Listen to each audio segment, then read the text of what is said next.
प्यास पार्ट 2। और उसके बाद वो जंगल एक बार फिर से सुमन की चीखों से गूंज उठा।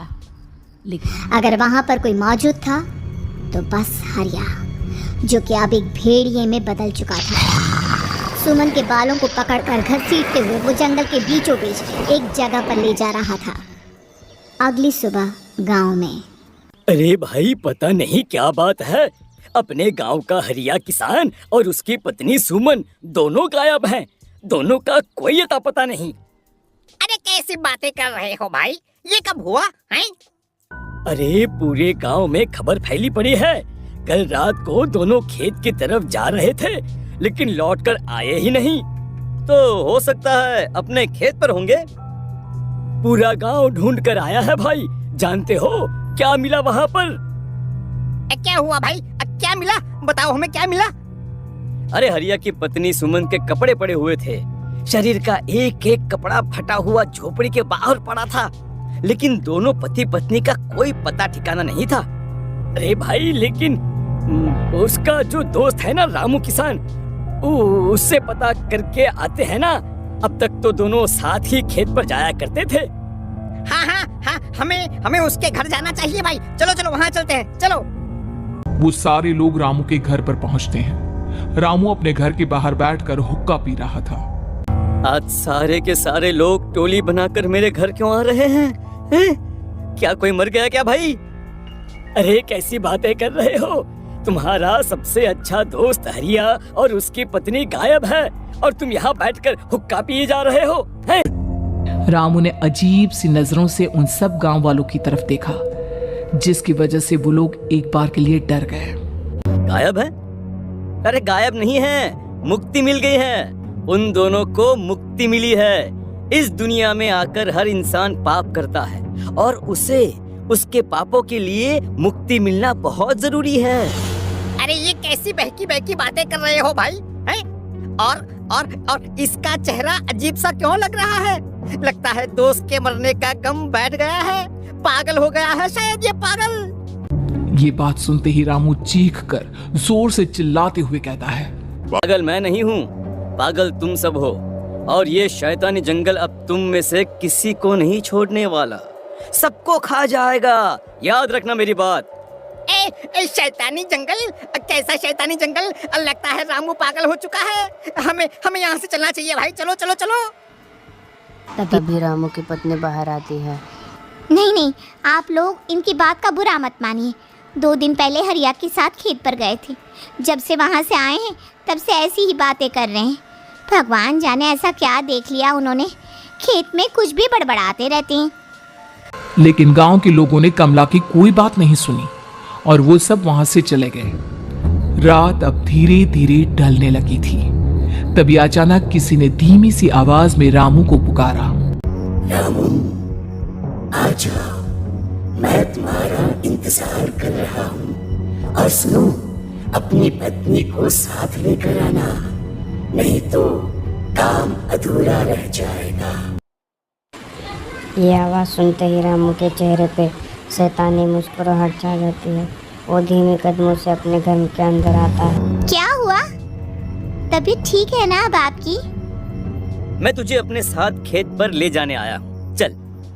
मैं तुम्हारे साथ कहीं नहीं जाने वाली। मुन्ना गहरी नींद में सो रहा है और उसे अकेला छोड़कर मैं तुम्हारे साथ खेत पर नहीं आ सकती। वैसे भी तुम्हारे उन खेतों में भगवान जाने कौन सा राक्षस घूम रहा है, मुझे तो डर लगता है। रामू गुस्से में दांत पीसता अपनी झोपड़ी से बाहर आ जाता है और कमला गहरी नींद में अपने बच्चे के साथ सो जाती है।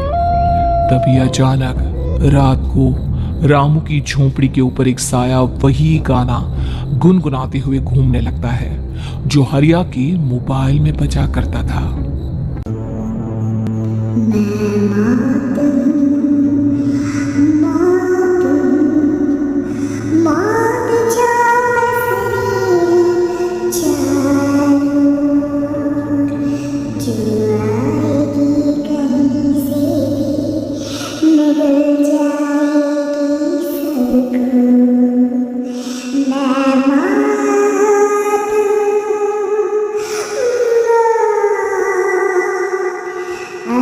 मैं छोड़ूंगी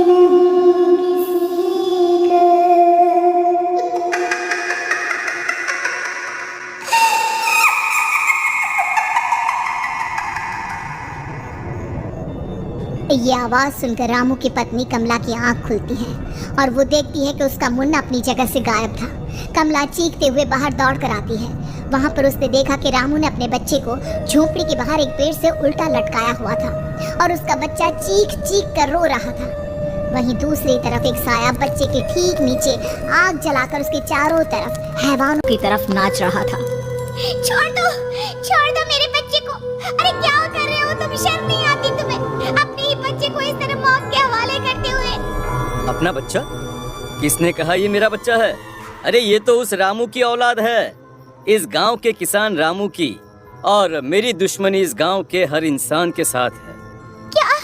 कैसी बात कर रहे हो तुम? और ये औरत कौन है? ये मेरे बच्चे को खा जाएगी। तभी अचानक से उस साया ने एक बेहद खतरनाक दिखने वाली औरत का रूप ले लिया और उसकी आंखों से आग निकल रही थी।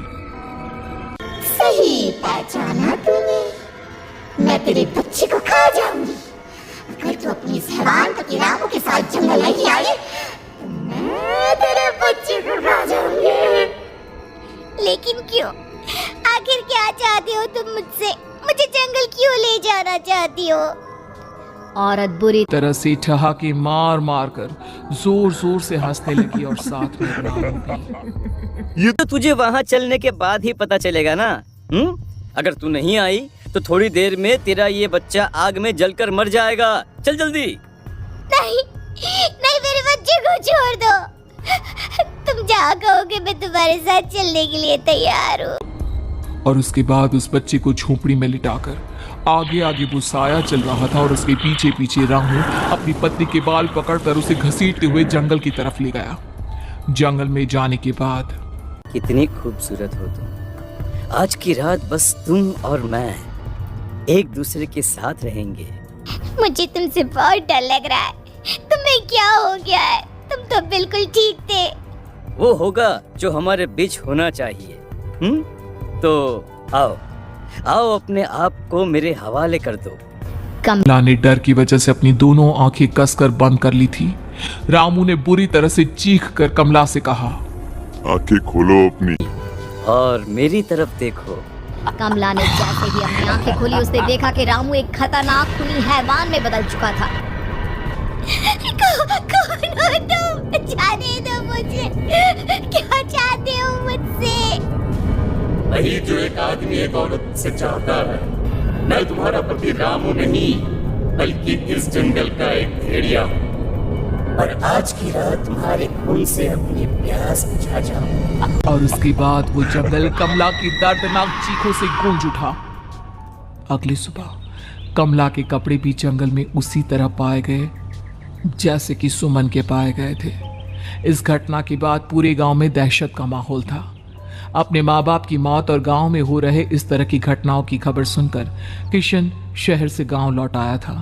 अपने माँ बाप की बेदर्द मौत की वजह से वो बहुत परेशान था। तभी अचानक उसे अपने घर में खाट के नीचे पड़ा हुआ वो मोबाइल फोन मिला जो उसने अपने पापा हरिया को गिफ्ट किया था। अरे कितने प्यार से पापा के लिए मोबाइल फोन लेकर आया था। इसे एक दिन भी काम में नहीं ले पाए। और आखिर कौन है जो गांव में इस तरह की हत्याएं कर रहा है? क्या है इन सब के पीछे? क्या है? मुझे पता करना ही होगा, वरना एक दिन पूरा का पूरा गांव खाली हो जाएगा। इस गांव में एक भी जिंदा इंसान नहीं बचेगा। गांव के लोगों की मदद करने के इरादे से किशन अपने गांव से दूर एक दूसरे गांव में बहुत बड़े तांत्रिक के पास मिलने के लिए गया। तांत्रिक बाबा, अब आप ही कुछ उपाय बता सकते हैं। भगवान जाने हमारे गांव को किसकी नजर लग गई है। नजर नहीं लगी है, किसी ने तुम्हारे गांव को बद्दुआ दी है। किसी सताई हुई आत्मा का प्रकोप है, और अब वो पूरे गांव में किसी को नहीं छोड़ेगी जब तक उसकी आत्मा को शांति नहीं मिल जाती। अरे लेकिन ऐसा कौन है बाबा? किसकी आत्मा है और कैसे मिलेगी उसे शांति? मौत है, मौत कहीं से भी आएगी और सबको निगल जाएगी। इससे बचने का सिर्फ एक ही उपाय है, लेकिन उस उपाय को करना आसान नहीं होगा। जो भी उस उपाय को करने की कोशिश करेगा उसकी जान जा सकती है। भले ही मेरी जान चली जाए, लेकिन मैं अपने गांव के लोगों की जान बचाने की पूरी कोशिश करूंगा बाबा। तो ठीक है, फिर अगली अमावस की रात जैसा मैं कहता हूँ वैसा ही करना। अमावस की रात तांत्रिक के बताए अनुसार किशन अपने साथ केरोसिन लेकर जंगल की तरफ चल पड़ा। उसके हाथ में देवी के मंदिर का सिंदूर भी था। किशन जंगल के बीचों बीच पहुंचा। ये देखकर उसकी आंखें फटी की फटी रह गई। वहां एक उबलते पानी का तालाब था और कई लोगों की लाश लटक रही थी। किशन की माँ बाप की लाश भी वहीं थी।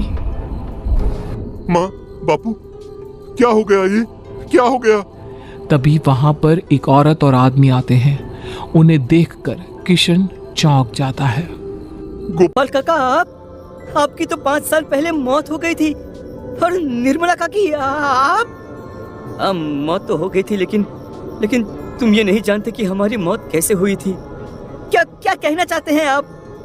कुछ नहीं, बस ये जान लो कि अब इस गांव में कोई जिंदा नहीं बचेगा। लेकिन क्यों काकी? क्योंकि 5 साल पहले इन गांव वालों ने मुझे डायन बताकर पत्थर मार मार के मार डाला। मेरी कोई गलती नहीं थी।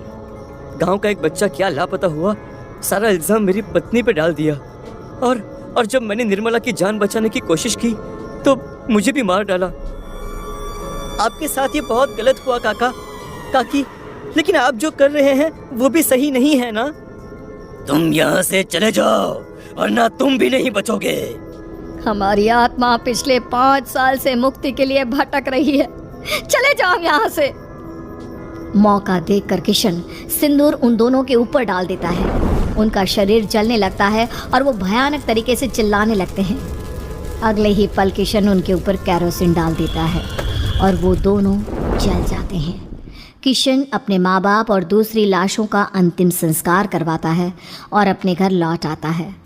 लेकिन वो अभी भी इस बात से अनजान है कि मोबाइल अभी भी बज रहा था। मैं मौत हूँ।